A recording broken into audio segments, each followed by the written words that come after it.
Very happy to be here today, and I would like to introduce you to the topic of hate speech, disinformation, and conspiracy myths.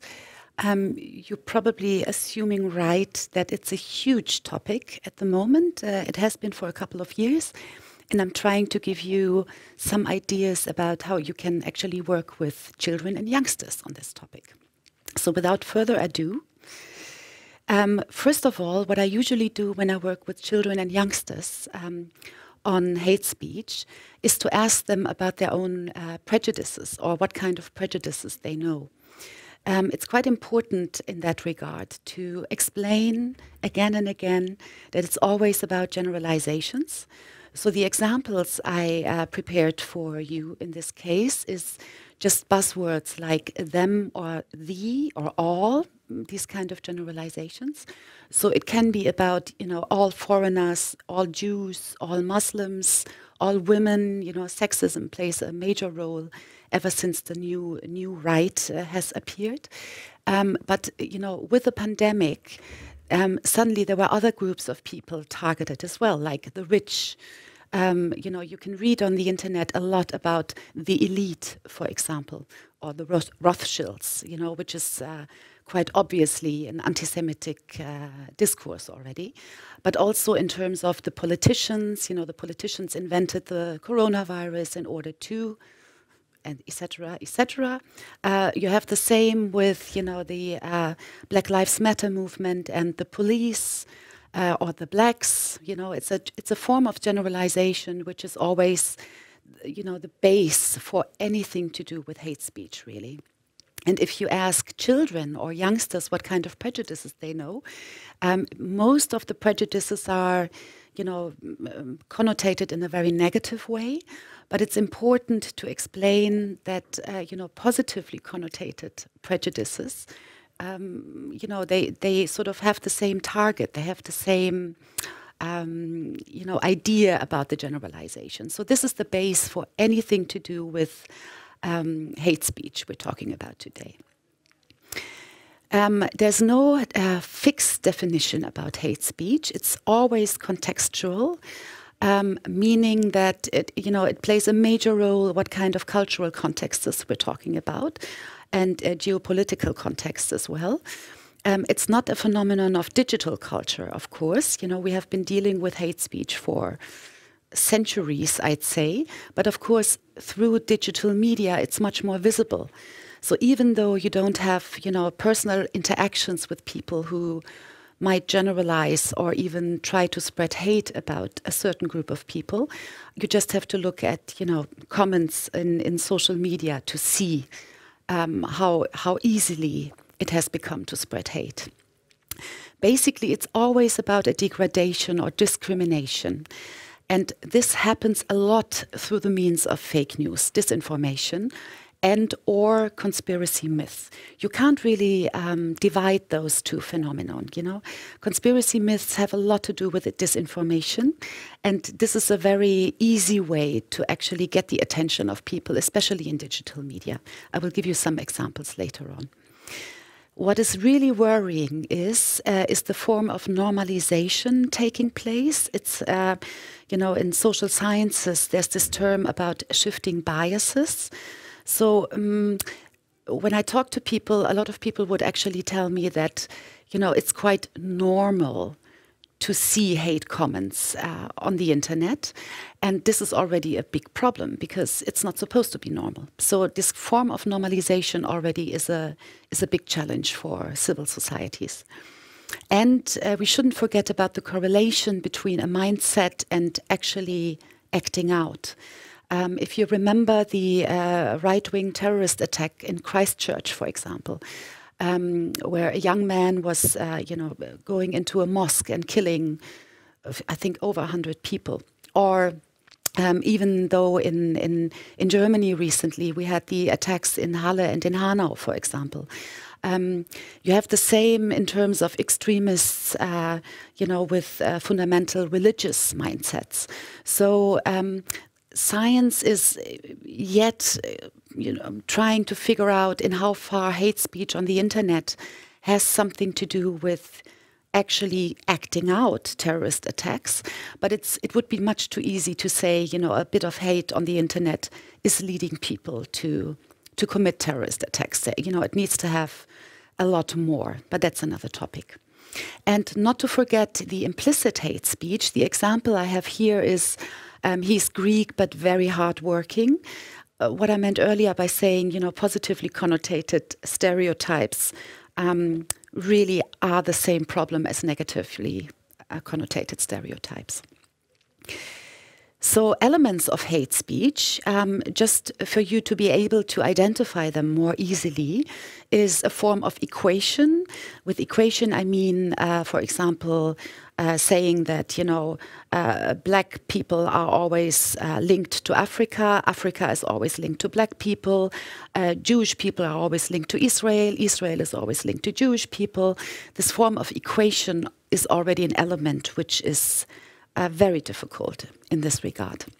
Conspiracy myths. I'm going to talk about conspiracy myths a bit more in a second. A form of derealization through disinformation. Basically, for example, claiming that form of generalization again. You know, all politicians want us to be in lockdown, for example. And very importantly, the us and them discourse, the imagined collective and othering. So by saying, you know, us as an imagined collective, we are automatically excluding people we do not consider to be, you know, part of the, you know, cultural group or religious group or whatever, really.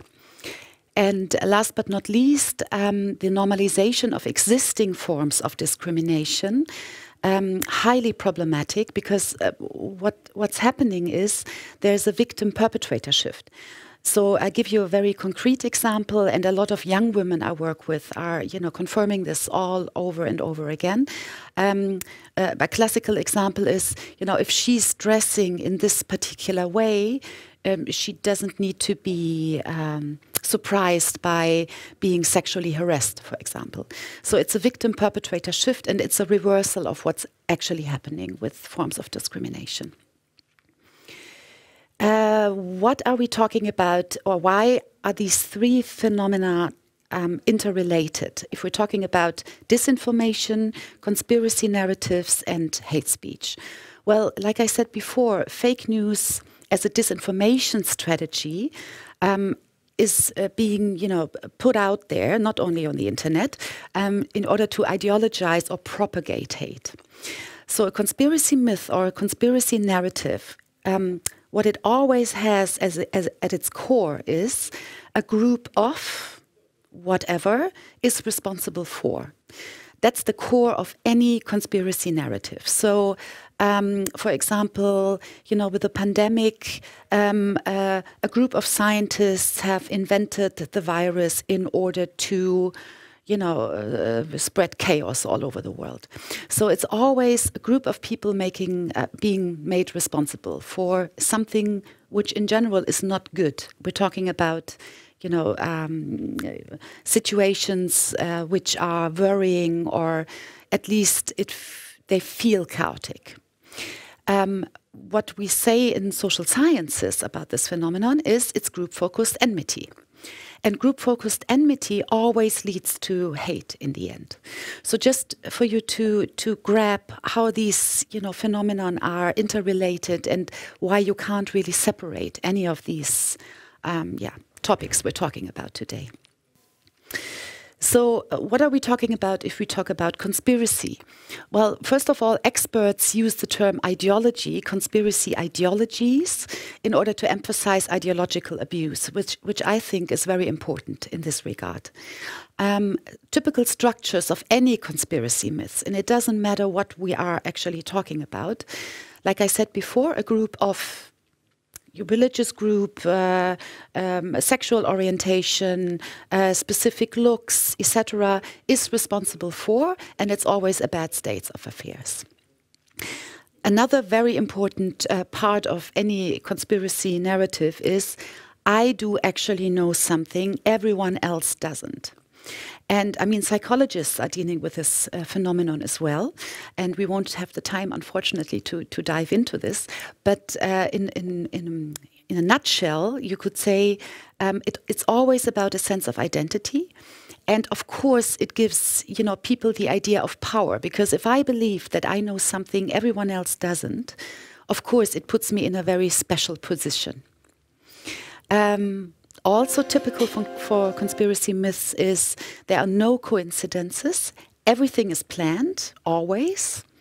And last but not least, we have been, hearing about conspiracy myths, for centuries as well. A very famous example is the so-called Protocols of the Elders of Zion, which was published, I think, in 1903. And, where people were claiming that, international Jewry is responsible for, politics and capital, etc. So it makes it very clear that most conspiracy myths are anti-Semitic at its core. But ever since late summer 2015, it was quite obvious that, for example, Islamophobic discourses played a major role in digital media with the so-called refugee crisis. I don't really like this term, but you know what I'm talking about. So why the blow up in social media? Why is it working so well in digital and social media? I call it a form of extremization of opinions. It's not a real term. I invented it. But, in order to say a lot about extremist discourses in digital media, well, a very important role plays the algorithmic decision-making systems. We're talking about echo chambers or filter bubbles, meaning that any kind of app we're using with digital media gives us a certain sense of network, which in general would always confirm our, political views, our, sense of the world, really. So it's quite important to reflect upon, your own filter bubble all the time. And, it's an homogenic discourse consisting of posts reinforcing one's own opinion, leaving no space for other perspectives or positions. That's what we're talking about when we're talking about filter bubbles. Just as a side remark, it's quite interesting to think about filter bubbles in real life, because there's some scientists saying, and I'd agree, that of course, if we're using classical media in real life, we make very conscious decisions about specific news formats or specific channels we're using or specific papers we're buying. It makes a huge difference whether I'm buying a tabloid paper or, quality journalism paper, really. And the same goes with our personal networks. In general, we are friends and, acquaintances of people who have similar views of the world like we have. So it's interesting to think about filter bubbles in real life, just as a side remark. So just a very short summary about these specific points I made already. Why are extremist discourses so widely spread on social media, digital media, and why do we have to consider this topic also in terms of media education of children and youngsters? Of course, media socialization of kids and youngsters also takes place in digital media nowadays. It's very easy to communicate with them via digital media and to have a sort of access to them. And this is already a very important point if you're working with children or youngsters, to remind them that this very, let me put it like this notion of, I can chat with anyone I like on the internet. Yes, it's very practical and it's a great, means of communications, but you can't really control who's behind a profile. So when I ask children, if I'd stopped you in front of school this morning and I would just say to you, give me a picture and tell me what school you're going to and what kind of hobbies you like, most kids would usually answer like, I wouldn't reply to you because I don't know you. You're a total stranger to me. On the internet and in digital media, there's a different notion regarding communications. And, everyone with an extremist ideology, wouldn't wouldn't demonstrate it in the first place, of course. So a lot of people with, dangerous ideological mindsets would try to access digital worlds of children and youngsters. So this is already the first step about, accompanying children and youngsters, explaining to them that it's not a good idea communicating with everyone on the internet. Of course, it's free. So, if I have a certain agenda, I don't even have to publish, flyers anymore or papers or whatever. I can all do it on the internet with social media. It's not restricted to borders. It's quite obvious. There's the possibility of anonymity, of course, and cold communications is a term by which I mean, it's much more difficult looking into somebody's face and telling them that you believe they should all die, for example, because you have to deal with the immediate reaction. If you do it via typing, it's much more easier to spread hate. And that, of course, plays a major role in why so many people or allegedly so many people on the net are spreading hate. And why so successfully? Because, and that's, the topic of this entire conference, it's all about media literacy. I mean, if you're being too uncritical with information you find in digital media, there's a slight possibility that you might actually believe in disinformation or even spread it. The operators of website can't control content, of course, regarding the millions of posts being published every day, for example. So they use algorithms, and algorithms, are not, they're a means of controlling content, but they have their, let's say, there's a lot of work to do on algorithms still for different reasons. And of course, there's different jurisdictions. Every country has, different laws against specific contents, and especially because hate speech has no real definition, it's even more difficult. Social bots do not play a big role, but they do play a role in terms of in how far they are able to spread content on social media in a very short amount of time. So we shouldn't forget about social bots. And a very important note at this point is, and I think it's very important, children and youngsters do not produce disinformation or conspiracy myths. Worst case is they are actually reproducing something they saw in digital media, but they are not the ones producing these kind of contents.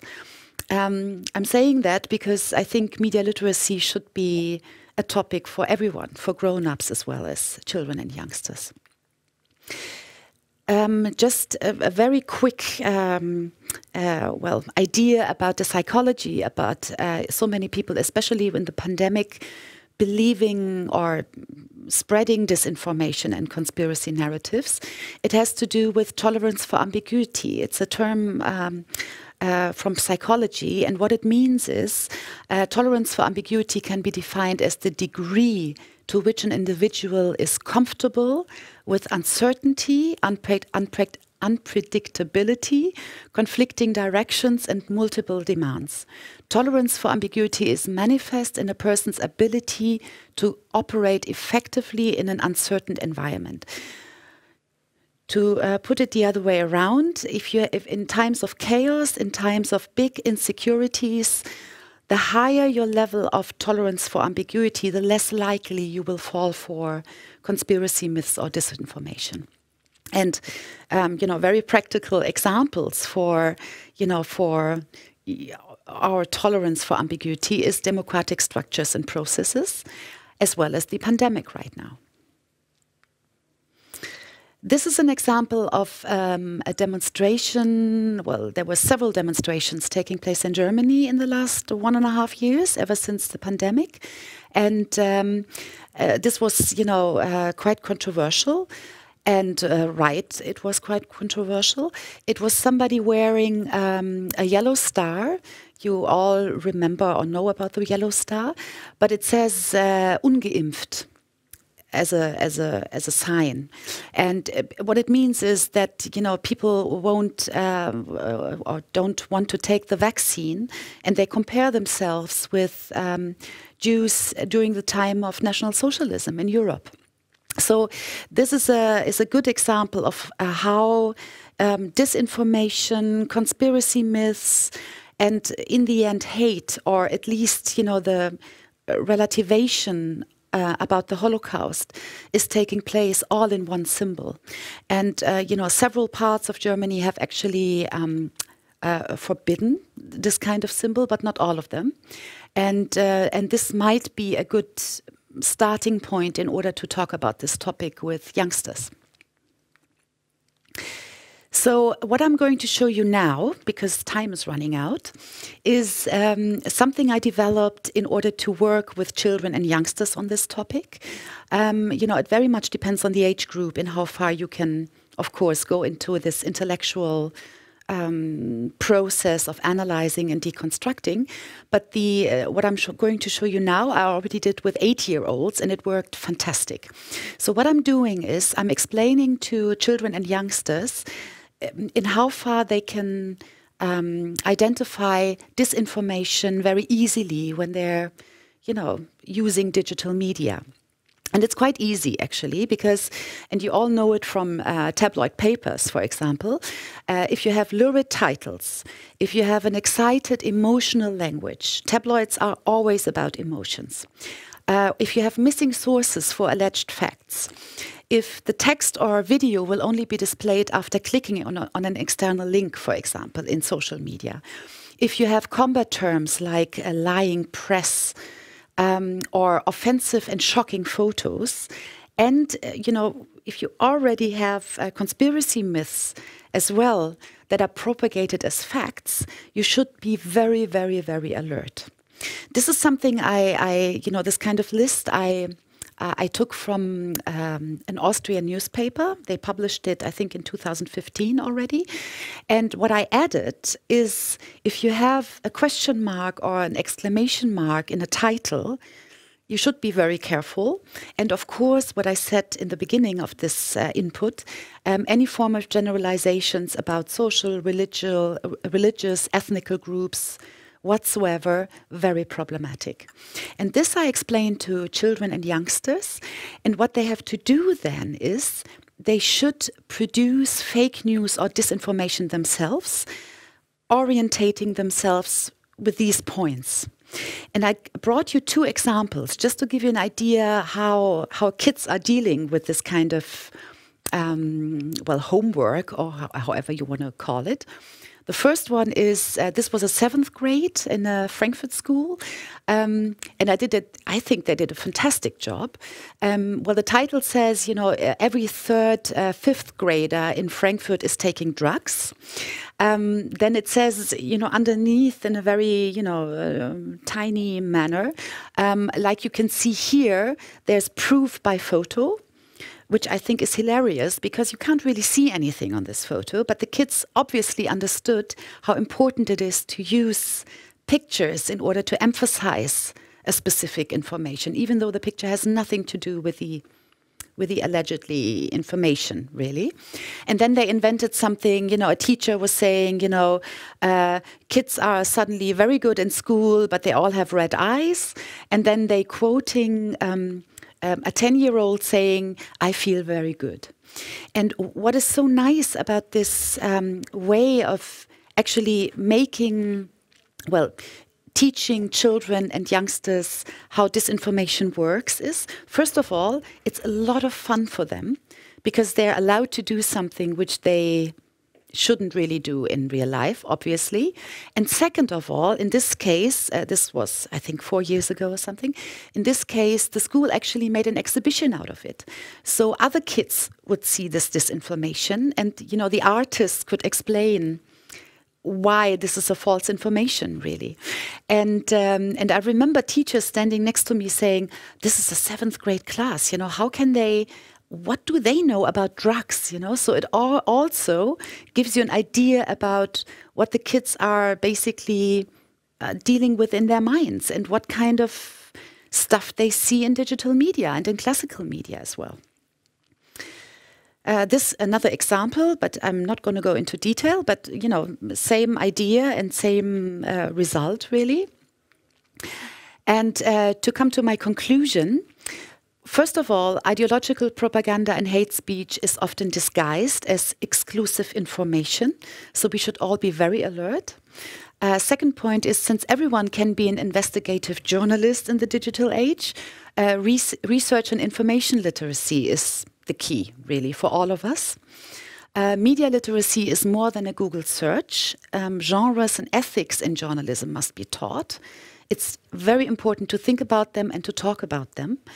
The form of normalization of discriminating language online is a challenge for all of us. It shouldn't be normal in any case. And filter bubbles and echo chambers must be reflected upon. And that goes for everyone, not only for children and youngsters. So what kind of strategies can we use? First of all, and that's the most important point in anything to do with media education, media pedagogy, children and youngsters need space and support when it comes to their media use. They need support in order to be able to deconstruct and analyze media content. The point I already made is media literacy for all. You know, it goes for all of us, not only for children and youngsters. Basically, it's all about civil courage, online as well as offline. And it needs all of us to have this civil courage. It might be a good idea to actually check national laws in order to decide whether some content in digital media is a criminal offense or hate crime and needs to be reported. You can always consult with national info centers on hate crimes. There's, in the last couple of 2 or 3 years, there were a couple of them all over Europe. They're actually helping you if you're not, sure if something might have to do with hate speech or hate crime. And counter speech, as my last point, yes, it is important to do counter speech, but I wouldn't recommend it to children and youngsters because we're talking about partly violent groups, and most grown-ups I know can hardly deal with a shitstorm. And, for children and youngsters, they can't really. Counter speech is not a strategy I would always recommend. It is important, but not in every context. And that's it. Almost on time. This is just my email address. In case you have further questions, you can contact me anytime. And now I'm very happy to wait for your questions.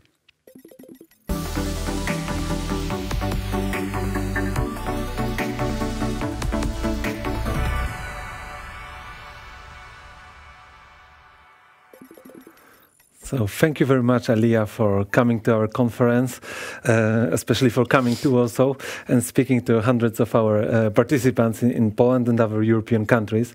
And there were lots of comments during your presentation, and people are very concerned about hate speech, lots of it on the internet, and not only on political level, but also private individual level. But there are also questions about the conspiracy theories, and you partially answered that, but one of our participants asks how it is possible that people believe conspiracy theories that are not only contradictory to knowledge, but contradictory to basic logic.